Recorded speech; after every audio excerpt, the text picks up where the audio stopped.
With the passing of each generation, as we edge closer and closer to the arrival of Mashiach, the status of the world's spiritual condition continues to deteriorate, and the average person is drowned by a constant deluge of trillions of distractions and imaginings that it is almost impossible to emerge from. We are without a doubt the most information-laden and yet most irresponsible generation to emerge since the generation before the Great Deluge, the economy before the Tower of Babel, and the inhabitants of the cities of Sodom and Gomorrah. As governments around the world erode their own laws to make the unthinkable legal, the armies of Hashem are readying themselves to lay such carnage to mankind that it will take 7 years to burn the earth's futile weapons and 7 months to bury the dead. In these dark days, few men have arisen, amid the ashes of war, famine, poverty, and disaster, to shine a light so strongly from heaven that it stirred the conscience of the priestly class of the human race, the Jews, causing a mass spiritual awakening and drawing many souls out of darkness and into light. This episode highlights the life and work of one such man, the Rebbe.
Rabbi Menachem Mendel Schneerson of righteous memory, affectionately known as the Lubavitcher Rebbe or just the Rebbe, a title meaning beloved teacher or master, was the seventh leader of an Orthodox religious sect of Hasidic Jews known as the Chabad.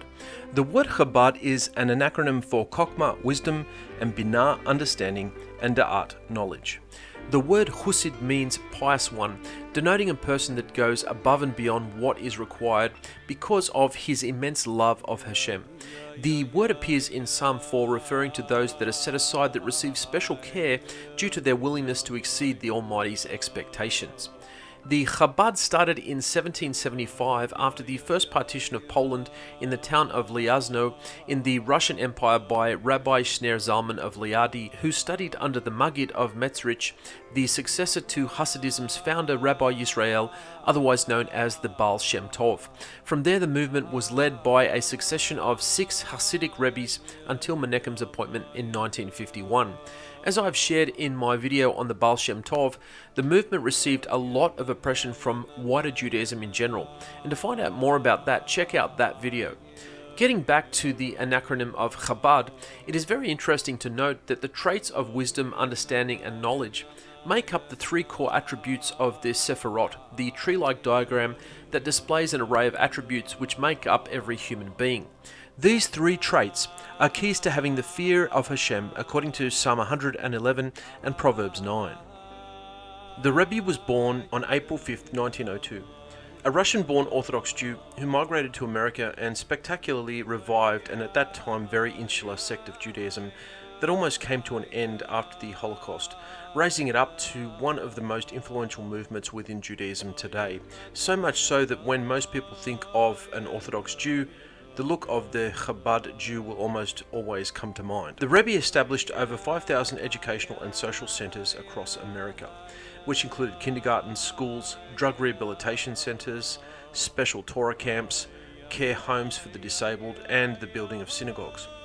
He also innovated the use of mobile Torah platforms called mitzvah tanks, containing kosher food, books, mezuzot, tefillin, and several rabbis to answer questions and help any struggling Jews. In this part of the world, this was an unprecedented level of kiruv. Now this is a Hebrew word which is the equivalent of outreach, though it really means to draw near. Eventually, the Rebbe sent thousands of shlukim, that is sent ones, to remote locations to support Jews all over the world. The Rebbe published over 300 volumes of teaching spanning an array of Torah-based subjects. He is perhaps one of the most photographed and filmed Orthodox Jewish sages in history, having countless gatherings, shiurim, that is lectures, and farbrengens, which is a Yiddish for spending time together, and public addresses, all recorded and widely distributed throughout the world via internet, CD, MP3, and literally all forms of media through GEM, Jewish Educational Media, a non-profit organization founded in 1980, mainly for the purposes of broadcasting the Rebbe's public addresses. Today, it is a company that puts out top quality material from the Rebbe and contains thousands of documentaries on his life and the people closest to him, including his righteous father-in-law, Rabbi Yosef Yitzhak Schneerson, the sixth Rebbe of the movement, and of course the Rebbetzin, the Rebbe's beloved wife of righteous memory. There are also thousands of eyewitness testimonies with people who had private audiences with the Rebbe, and much, much more. The Rebbe had quite a flair for marketing and its importance.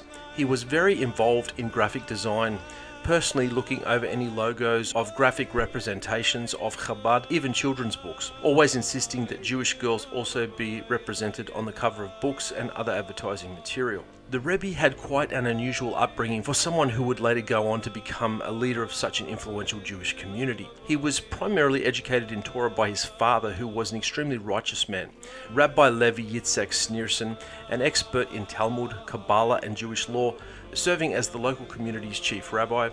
The Rebbe proved gifted in all these disciplines, mastering the entire Talmud by age 17, while also attending and doing extremely well in a Soviet public school. He acted as an interpreter between Jews and Russian authorities, and he was heavily involved with the affairs of his father's office. His father and mother were exiled to Kazakhstan, and his two younger brothers died, one of whom was murdered by Nazi collaborators in 1944. The Rebbe went on to study at some secular universities in Germany and France, where he was interested in engineering. All the while he continued to study Torah diligently, preferring to study in solitude. In 1928 he met his father-in-law and he married his second daughter, Kaya Mushka Schneerson. She possessed the same last name because her father was a distant cousin of the Rebbe's father. The Rebbe showed so much potential in Torah, despite his secular studies and lack of formal yeshiva time, that he was brought before the Chabad court to receive shmika, that is, ordination. His marriage to Kaya lasted 60 years until her passing in 1988. They remained childless throughout the years. This situation likely contributed to several illnesses for the Rebbe due to excessive fasting at various times. The Rebbe moved to America in 1941, becoming a naturalized US citizen and seeking to contribute to the war effort. He volunteered at the Brooklyn Navy Yard, using his electrical engineering background to draw wiring diagrams for the battleship the USS Missouri and other classified military work. After the passing of his righteous father-in-law, Rabbi Yosef Yitzhak Schneerson in 1950, the Rebbe reluctantly ascended to the leadership of the Lubavitch movement, whose headquarters was at 770 Eastern Parkway in Brooklyn, New York. Incidentally, the word Lubavitch is the name of the town in White Russia where the movement was based for more than a century. Appropriately, the word Lubavitch in Russian means the city of brotherly love. The name Lubavitch conveys the essence of the responsibility and love engendered by the Chabad philosophy toward every single Jew. As I was preparing this video, I was wondering how I could accurately get across to the viewer how the Rebbe touched Jews from every walk of life. Fortunately, I came across the story of a basketball coach named Abe Sachs, who was a trainer for the Harlem Globetrotters in the 1950s. This story left me in tears. Be warned, when you see the genuine joy on this guy's face, you will be hit hard. But I hope this clip, out of the thousands that are available, will get across to the viewer the Rebbes love that he had for each and every Jew. One of the characters that would hang around 770 in the 70s and 80s was a basketball coach named Abe Sachs. In the 1950s, he was a trainer for the Harlem Globetrotters. It was a basketball team that was which was famous, would travel all around the country. One day in the early 1970s, Abe was watching television, and there was a show, Religious America, and there was an episode about Lubavitch. These gatherings are called farbrengens, where thousands of Jews. The most important thing is the deed, that all the study and feeling must be translated into actual living and doing. He became mesmerized with the Rebbe. So he decided he has to meet this man. So he came to 770, big Farbrengen, and he walked in and he saw this whole gathering and all that. And he was tall, very tall. And the Rebbe came in and started singing. So the Rebbe looks up at him, smiles, and goes like this. So he goes back like this. So the Rebbe goes again. And this happens about 4 or 5 times between them. And he is smiling, he's in 7th heaven. And so it went on. By each time they sang, the same thing happened again. And he found out when the next Farbrengen is, and he started coming. Basically, this guy was a Bashemski, there's no question about it. He didn't understand a word. He would just sit there for hours during the Farbrengen, just waiting for a ningen. He was a pneumistic kid. He meant it. And I think the Rebbe appreciated that.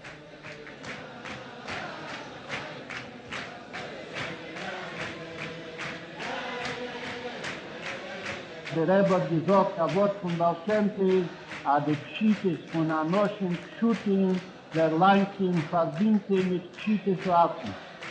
Was hat die Pschites, ist da bei jeder Rieden, als viele bei Anoschen Pschutin, und was verbindet den Essen Lemato mit dem Essen Lemayo.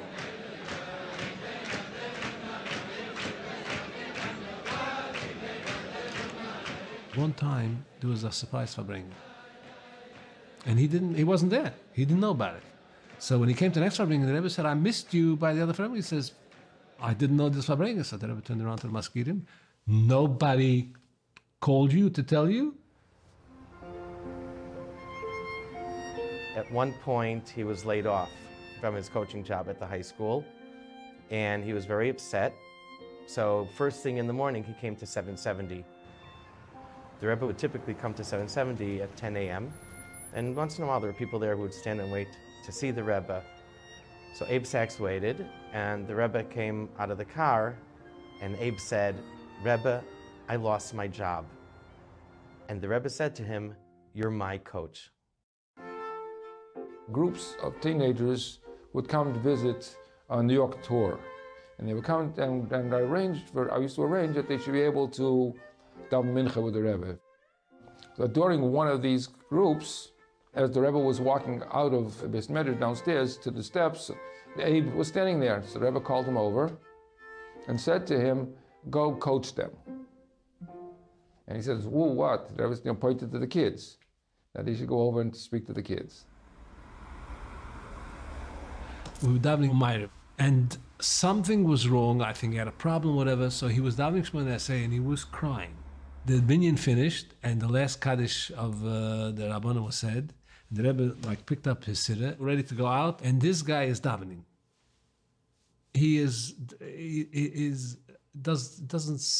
crying. He doesn't see anything. The Rebbe picked up the siddur and stood there. I looked at my watch. Why? I don't know. I just looked at my watch.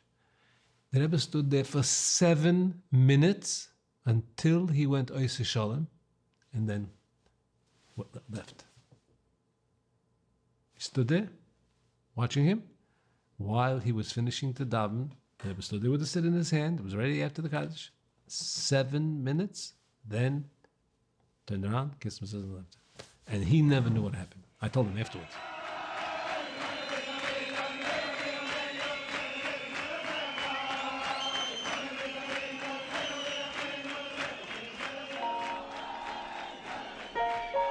After he passed, the Rebbe wanted to make sure that there would be a proper levaya and a proper tara and everything else, and offered to pay for the expenses of that. He decided to make a film gemach for people who couldn't afford, that we would lend a certain amount of money, and the Rebbe gave a $100 bill to the gemach and have it settled there. That the Rebbe writes about his estat was that the gemach al shem Avram Oliver Shalom Sachs.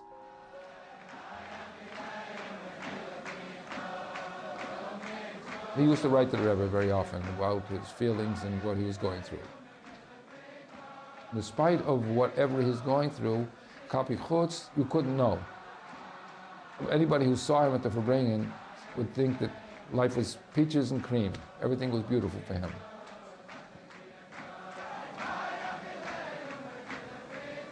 Nicht nur das dort nicht anrühren, im Mai sein in der Simcha shel Mitzvah. Wie Teile, Keile Leiche, die Simcha von Kol Masecho, Bechol Drachecho, nur Adra, bis darf sein, Keisen Oel min Acheshe. Bishas Meise soll stehen haben, na Simcha, wie Teilas Emes verlangt, das heißt, a Simcha Mitzvah.